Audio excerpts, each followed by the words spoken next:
Hi, good morning, good afternoon, good evening, and I, Nalini Srivastava, I am here today to discuss the topic of the Prime Minister in Political Science. Your chapter number 3 in class 10th Civics, the Prime Minister and the Council of Ministers. So usually children, what I have seen in my around 20 years of teaching, that children think that when people vote for Lok Sabha, they choose the Prime Minister. But sorry, it's not the case. We do not choose our Prime Minister. And how the process is conducted? Let me explain it to you. You know that Lok Sabha elections take part, happen every 5 years. If there is a failure of constitutional machinery, अगर संवैधानिक प्रावधान पूरे नहीं हो रहे हैं और सरकार गिर जाती है, तब फिर जब इलेक्शन होगा उसके बाद जो पॉलिटिकल पार्टी मेजॉरिटी में आएगी,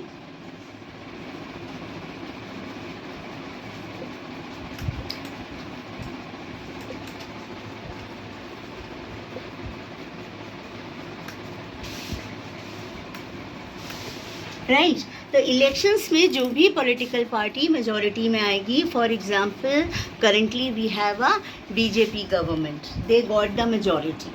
अब ये पार्टी जब मेजॉरिटी में आती है तो they have a meeting to choose their leader.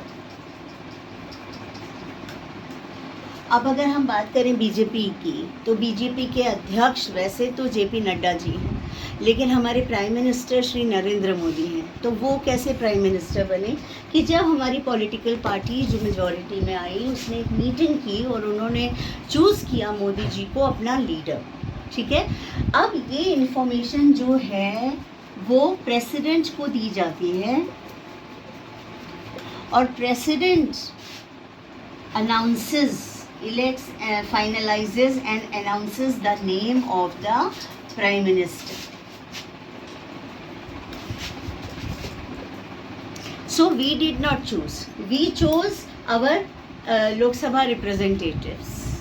Then the political party which got majority vote, सबसे ज़्यादा वोट जिसको मिले, वो अपनी मीटिंग करके they will choose a new leader. भले ही वो पहले भी लीडर रह चुके हों, पर वो प्रोसेस है तो वो फॉर्मल मीटिंग होगी ही होगी. And then they will choose their leader and they will inform the president, and then president appoints and announces the name of the prime minister. Then prime minister chooses his team. अब जैसे Indian cricket team में एक captain होता है, एक vice captain होता है और जो है बाकी टीम मेंबर्स होते हैं, तो प्राइम मिनिस्टर को भी एक टीम चाहिए. तो वो अपनी काउंसिल ऑफ मिनिस्टर्स जो हैं वो डिसाइड करते हैं और प्रेसिडेंट को इन्फॉर्म करते हैं. And then of course they are also declared as part of the council of minister. अब यहाँ पे आपने देखा होगा कि ज़्यादातर जगह आपको प्राइम मिनिस्टर सारे डिसीजंस लेते दिखते हैं, लेकिन कहा जाता है कि president is the head of the state. तो हम भले ही जो है प्रेसिडेंट हेड है, रिपब्लिकन गवर्नमेंट है, स्टिल क्योंकि ये एक पार्लियामेंट्री फॉर्म ऑफ गवर्नमेंट है.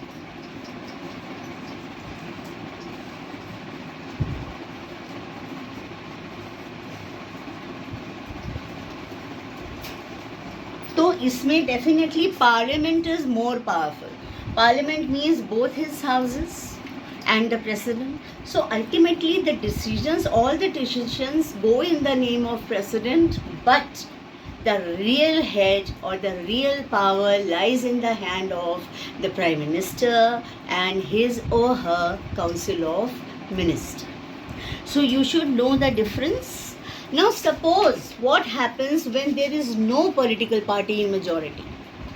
Then still president has a possibility that he can choose, because many parties may come together and they can make the claim that we are forming an alliance, we will form a coalition government and we are ready to take the responsibility. Now here the president would use his discretion, his decision that who should be appointed, because ultimately in the Lok Sabha, after some period, this person and his team, the new government will have to appear for confidence motion.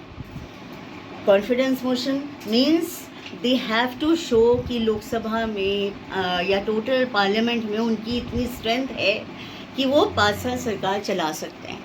पर अगर वो नहीं चला सकते तो सरकार फिर गिर जाएगी. तो it is unnecessary expenditure. So president has to be very very careful in terms of choosing a Prime Minister. So now coming to the Council of Ministers, the topic of Council of Minister, the team of the Prime Minister, it's very important to understand this topic also.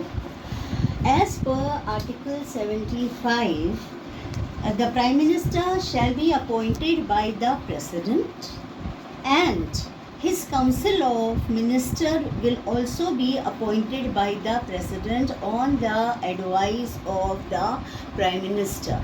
I once again repeat, Article 75 says that the President will appoint the Prime Minister, and he will also appoint the Council of Ministers, but on advice of the Prime Minister. So Prime Minister chooses his team and then he runs the government. Then ultimately, see, suppose once a choice is given by Prime Minister and President wants some revision, or he thinks that this is not very good, he can just advise Prime Minister to reconsider his decision or choice, but ultimately whatever or whoever is chosen by Prime Minister will be appointed by Council of Minister. Now, see, usually the members of Parliament only contest the elections.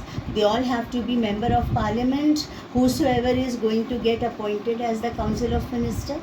But suppose the Prime Minister thinks that A, B, C person is very meritorious and he or she should be part of the Council of Minister, he can appoint.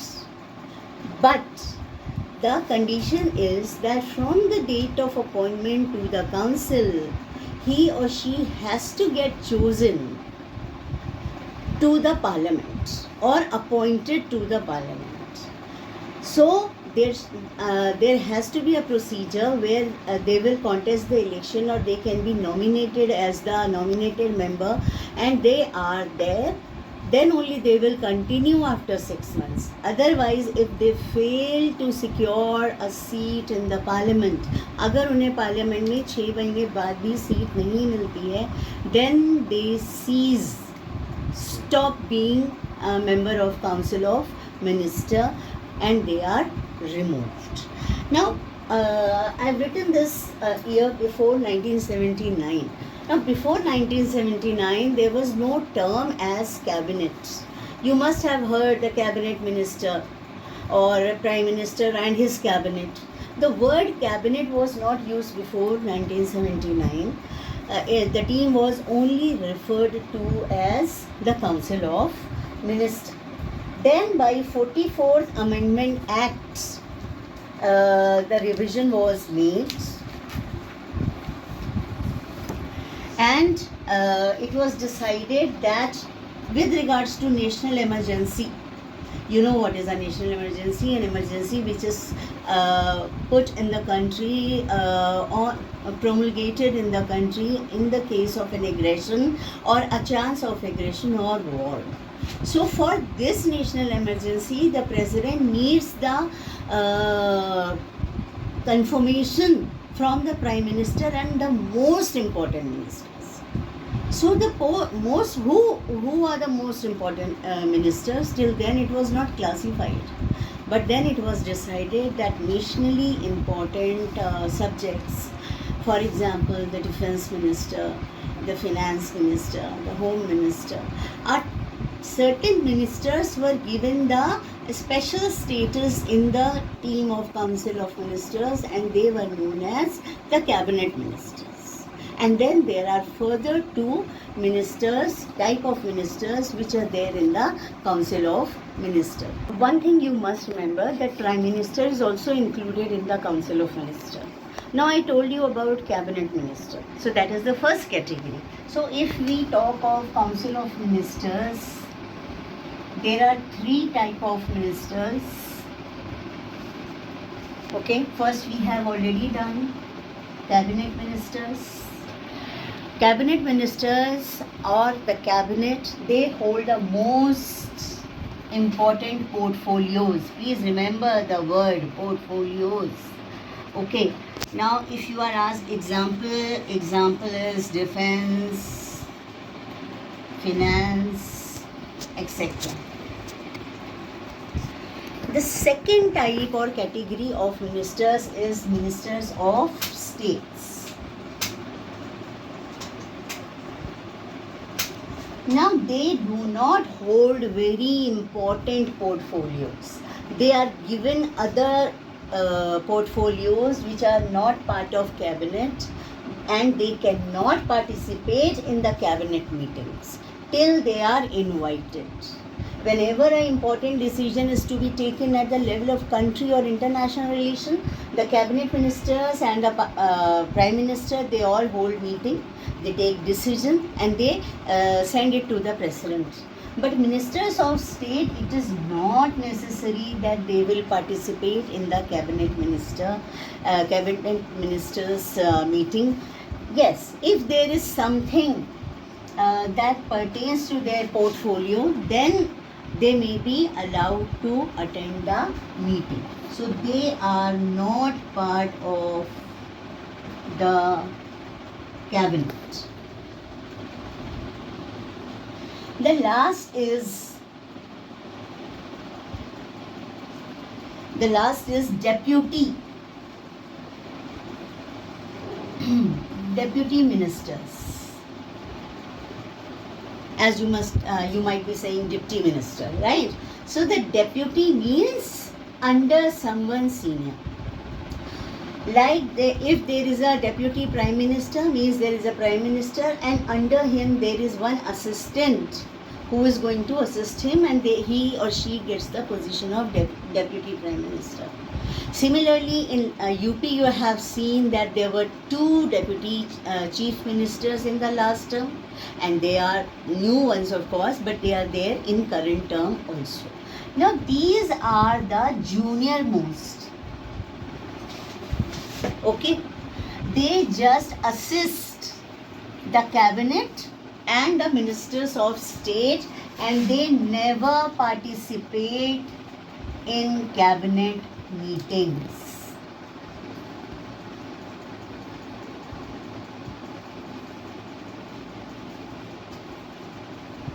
So I hope the classification is clear to you, that Council of Ministers is divided into three parts. Of course, the Prime Minister is here, part of cabinet, the most important portfolios. They hold their meetings, and then they decide upon certain decisions, and they convey their decision to the president, which is then implemented. Even in the case of emergency also, if president wants to put emergency, then he will have to consult the cabinet ministers and the prime minister, and upon their agreement only he can declare the emergency. Now, ministers of state, they are not part of the cabinet. They are lesser important ministers, or you can say they are not having portfolios which are nationally or internationally important. They are not usually allowed to attend the cabinet meetings, but if there is something that pertains to their portfolio, अगर उनके topic, उनके विभाग से संबंधित कोई चर्चा है, तब उनको मीटिंग में बुलाया जाता है. और deputy ministers, so you can say that assistant ministers, they are junior most, they assist the minister of state and the cabinet. They are simply not allowed to participate in cabinet meetings. Now, one thing to remember, that though the president appoints the prime minister and the council of ministers, the right to remove or add Council of Minister is only in hand of the Prime Minister. He can add ministers to the council, he can change their departments, and he can remove also, if required, certain people from the council. So that is the relation between the Prime Minister, the Cabinet, Council of Ministers and the President. I hope it's clear to you.